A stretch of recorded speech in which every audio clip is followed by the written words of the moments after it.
también al maestro Jesús Lemus.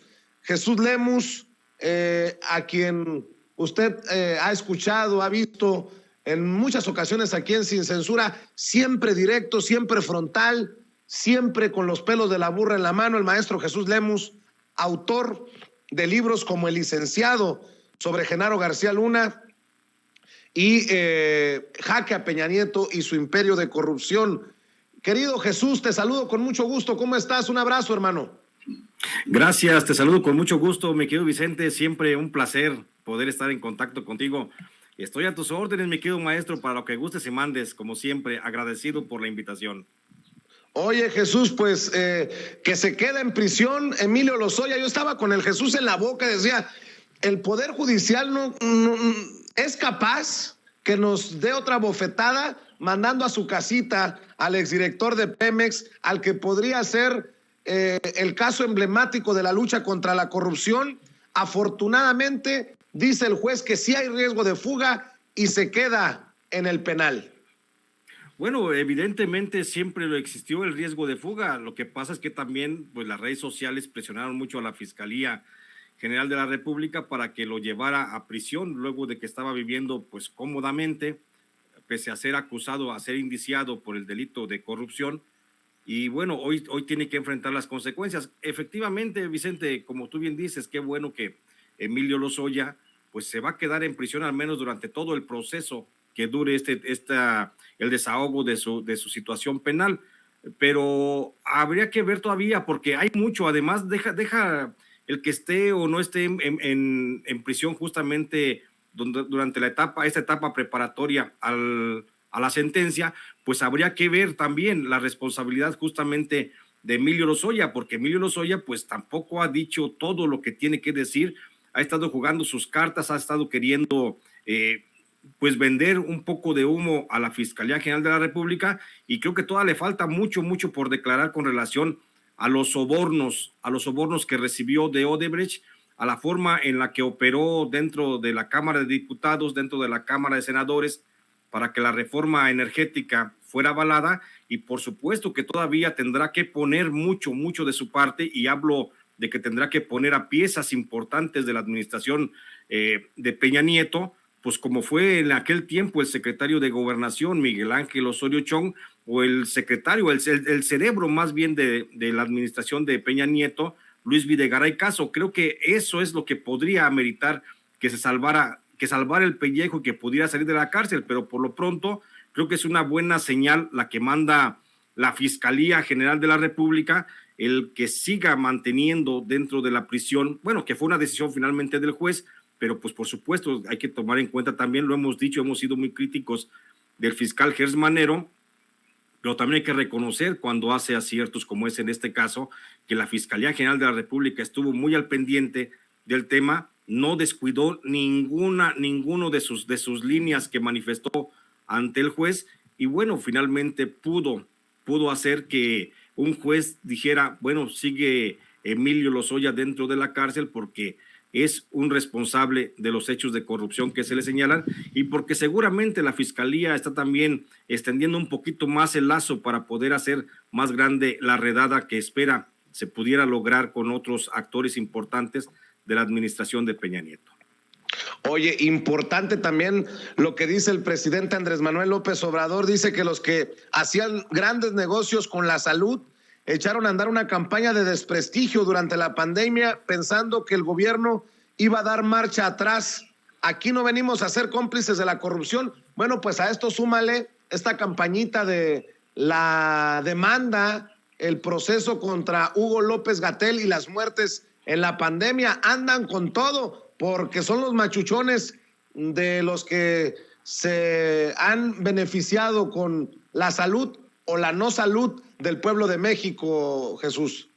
Yo estoy de acuerdo justamente en lo que señala el presidente de la República, la campaña de desprestigio que se ha lanzado contra algunos funcionarios de la administración por efecto justamente de esta pandemia, pues no tiene sustento. A lo mejor esas campañas sí funcionaban en otros gobiernos. Recordemos cómo antes la administración de Enrique Peña Nieto, Vicente Fox o Felipe Calderón, pues ellos manejaban a su antojo la opinión pública a través de supuestos líderes de opinión que cobraban muy caro. Recordaremos cuando Krause cobraba 50,000 pesos por un tuit, o Loret de Mola, o este otro López Dóriga, que cobraban por menciones en redes sociales de hasta 30,000, 40,000, 50,000 pesos. Pues ya hoy no les está funcionando. A lo mejor intentan hacer otra vez, quieren volver pues por los fueros perdidos, pero veo muy difícil. Como dice el presidente, Vicente, creo que tenemos una sociedad más avispada, tenemos también un contrapeso informativo muy importante que está en las redes sociales a través de plataformas como esta. Por supuesto, tenemos trabajo periodístico serio, muy formal y muy importante para la población, como el que se hace desde esta trinchera de Sin Censura, y creo que eso también contribuye mucho a que estas campañas de desprestigio pues no vayan más allá. El caso del doctor López-Gatell, que está siendo señalado para que se le inicie una averiguación previa por delitos graves de salud, y pues imagínate, ¿no? Pero lo que dice el presidente de la República, creo que también lo debemos de replicar los periodistas, seamos o no seamos militantes de esta cuarta transformación, seamos o no simpatizantes de esta cuarta transformación, debemos de hacer réplica a lo que ha dicho el presidente, que en términos generales se está haciendo un buen manejo de la pandemia, se está enfrentando bien a la pandemia, que afortunadamente, como él decía, somos el 10º país en contar con una reserva suficiente de vacunas para la población. Eso es muy importante. ¿Cuántos países de América Latina no quisieran estar en la posición en la que está México? Hoy prácticamente el gobierno mexicano, hay que decirlo de esa forma, está rogando con las vacunas, Vicente, para que la gente vaya y se forme y reciba su vacuna. Le están rogando a los rezagados para que vuelvan se abre un nuevo periodo de vacunación para que vayan y se presenten a los centros de vacunación, se inmunicen contra el virus del que estamos hablando, y pues la gente no reacciona. El presidente ha sido muy claro con las pruebas que ha presentado, con las estadísticas que ha presentado, la que decía hoy justamente en la mañana, que de 325 hospitalizados en la Ciudad de México, solo por tomar una muestra a nivel nacional, de 325 hospitalizados, 254 no estaban vacunados, 71 sí. Entonces, eso está demostrando que efectivamente funciona el proceso de vacunación, el proceso de inmunización artificial que se propone a través de este método. No es como para que estemos realmente como están otros países. Mira, Vicente, te lo digo de manera muy, muy, muy honesta, ¿sí? Yo estoy justamente en una parte de Centroamérica, y acá donde estoy, mi querido Vicente, estoy viendo que hay gente que clama por tener acceso a una vacuna en Honduras o en El Salvador, donde están prácticamente agotada la posibilidad de vacunación. ¿Cuántos hermanos acá de Centroamérica no quisieran justamente estar en alguna localidad de México para poder recibir la atención que ha hecho el gobierno mexicano a la población sobre este problema? Entonces, se me hace, por supuesto, que es una campaña de desprestigio, es una campaña politiquera que trata de sacar raja política del asunto, de la situación que está viviendo México actualmente con la pandemia, pero en términos generales, la verdad es que somos un pueblo afortunado por contar con esta estrategia de vacunación que se ha diseñado desde la Secretaría de Salud, y con mucha participación, te digo, del doctor Hugo López-Gatell, sobre el cual se han focalizado las baterías desde hace tiempo.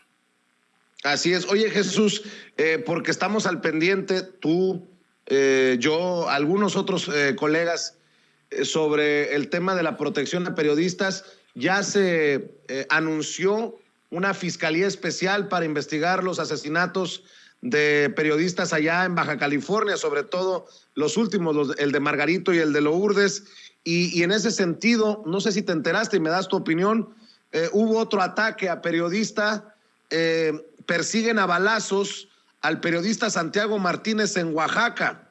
Durante la madrugada del miércoles, tras una persecución automovilística, sujetos armados atacaron a balazos al periodista José Ignacio Santiago Martínez cuando se dirigía a Juchitán, en la región del Istmo de Tehuantepec, en Oaxaca. La agresión fue evitada por escoltas que lo acompañaban y que le fueron asignados por el Mecanismo Federal de Protección para Personas Defensoras de Derechos Humanos y Periodistas, y ocurrió sobre la carretera Yosonicaje-Tlajiaco, en la región Mixteca, leo de Reporte Índigo, y obviamente también estuve al pendiente de lo mencionado por el presidente Andrés Manuel López Obrador en la mañanera. Tu reacción ante la Fiscalía Especial en este compromiso de ir hasta las últimas consecuencias en el asesinato de periodistas como Margarito y como Lourdes Maldonado, y este ataque que logra evitarse, o en este ataque en el que logra evitarse el asesinato de este colega periodista en Oaxaca. Dame tu opinión, Jesús, si puedes y quieres. Claro que sí, Vicente. Bueno, primero aplaudir, por supuesto.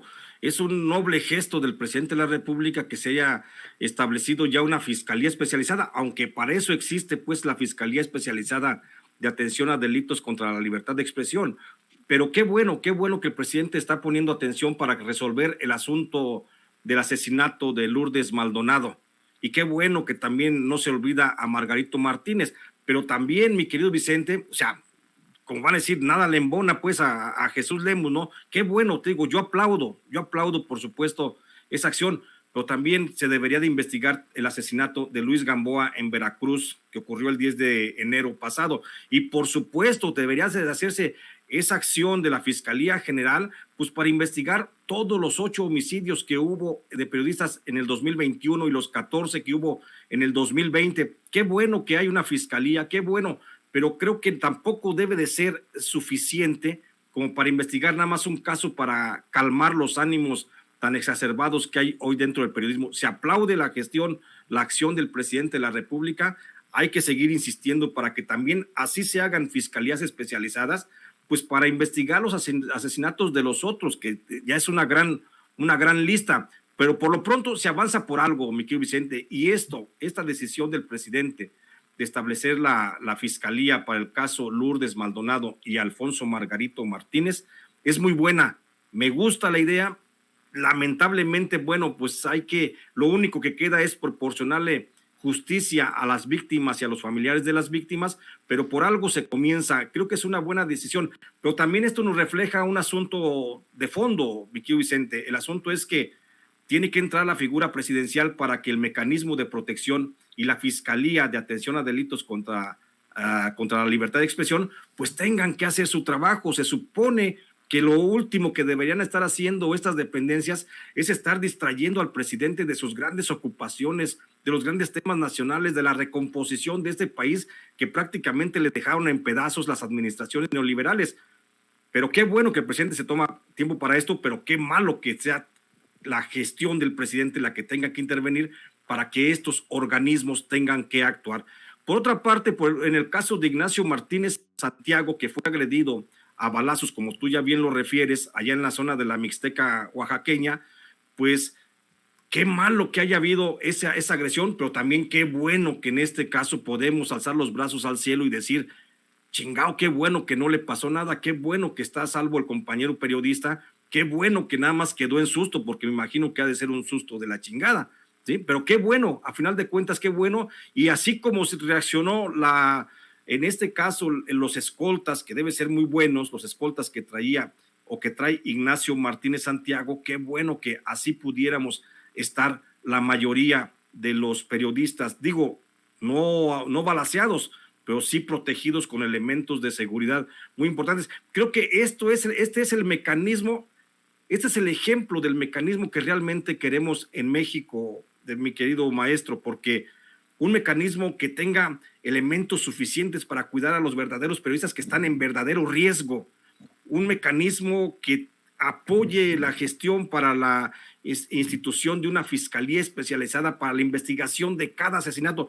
Este es el modelo de mecanismo que realmente queremos los periodistas. Y qué lamentable que la muerte de Lourdes Maldonado haya sido la que tuvo que haber detonado esta situación. Ojalá ya no haya más asesinatos de periodistas, ojalá no tenga que ocurrir otro asesinato que tenga que volver a sacudir a las estructuras del mecanismo, y que ojalá ahora sí se pongan las pilas. Por lo pronto, yo he sido un gran crítico del mecanismo de protección. Yo, como lo hemos platicado aquí mismo, Vicente, yo no estoy de acuerdo, por supuesto, en muchos de los procederes y de las conductas de los funcionarios que están al frente de esa dependencia, pero qué bueno que así como reaccionaron entre ayer y hoy con la Fiscalía Especializada para el caso Alfonso Margarito, para el caso Lourdes Maldonado, qué bueno que así actuara para siempre y siempre el mecanismo con otros casos de periodistas que te digo, ya ni siquiera se mencionan, que han quedado soterrados en el olvido de la memoria colectiva,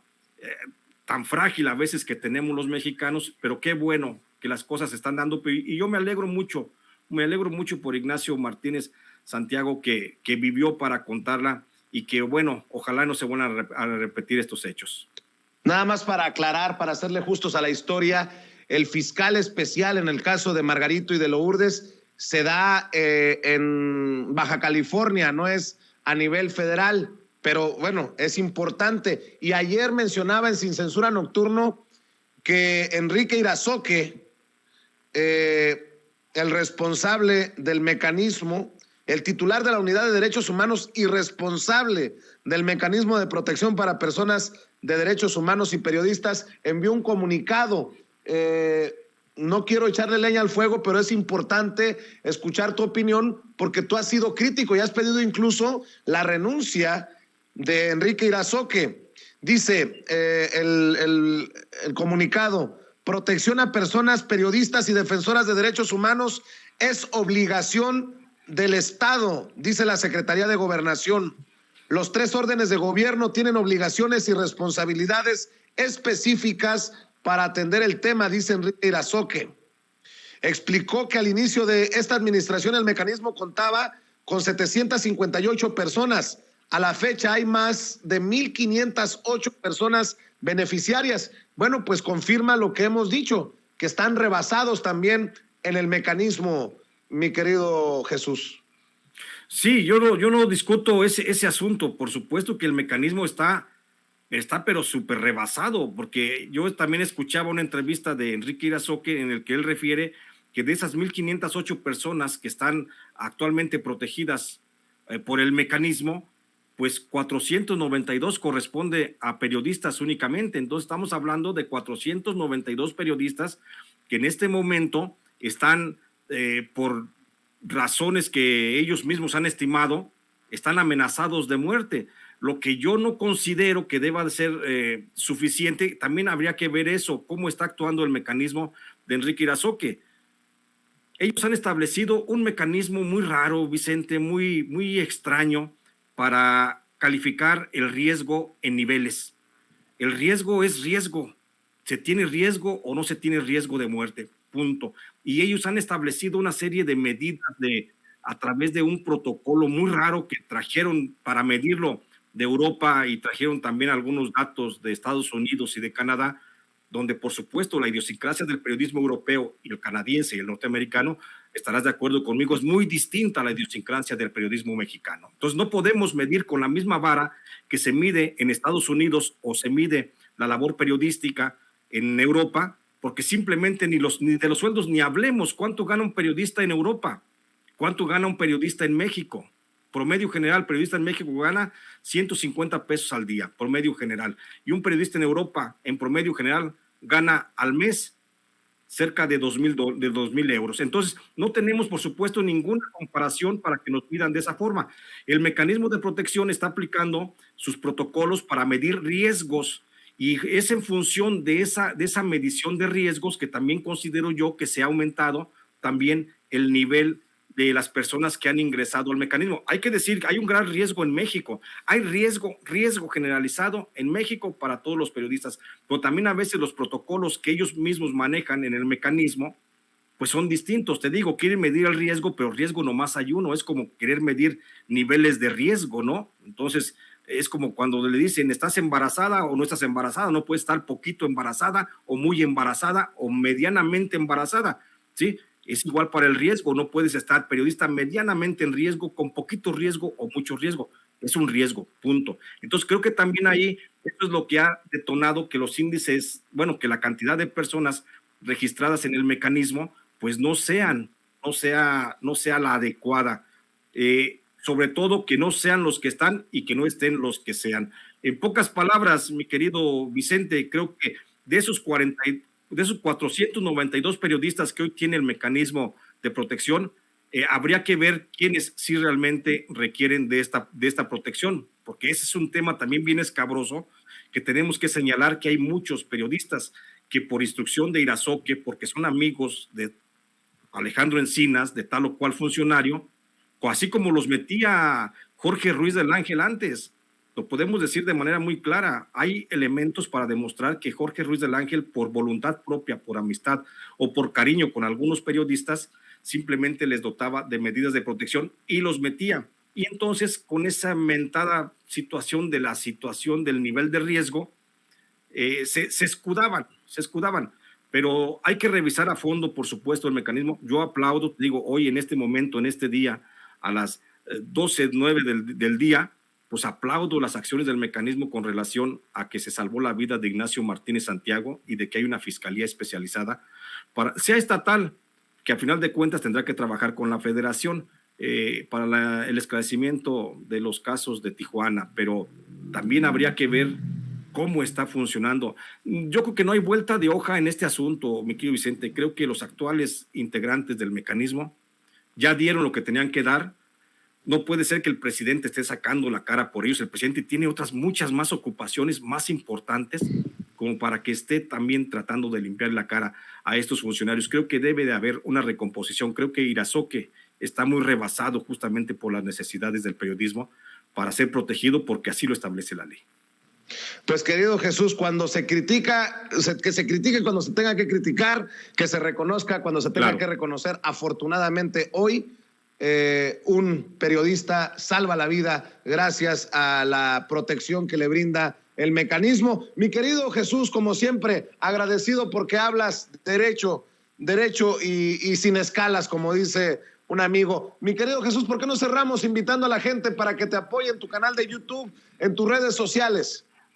Gracias, sí, muchas gracias, Vicente. Ya sabes que las veces que sea necesario aquí estaré contigo, por supuesto, de manera más frecuente. Agradecerte por siempre, como siempre, este espacio, el poder estar en contacto con tu gran audiencia. Y bueno, si les gustan los comentarios, como ya decía yo, de este defensor de la ultraderecha, como me han catalogado algunos, pues que me sigan, que se acerquen a mi canal. Mi canal se llama J.JesusLemus. Ahí pueden escuchar mis comentarios. Transmito todos los días de las 9 a las 10 de la mañana y los sábados de las 4 a las 5 de la tarde. Y ahí estoy, por supuesto, a sus órdenes. Estoy en redes sociales como en Facebook como Jesús Lemus Barajas y en Twitter como @Lemus Barajas, y ahí estoy, por supuesto, en contacto con toda la audiencia, y agradecerte como siempre, mi querido Vicente, la posibilidad de este diálogo. Te mando un abrazote y te debo una llamadita por ahí, te marco muy pronto, Jesús. A tus órdenes, como siempre, maestro. Gracias, el maestro Jesús Lemus hablando con nosotros sin censura.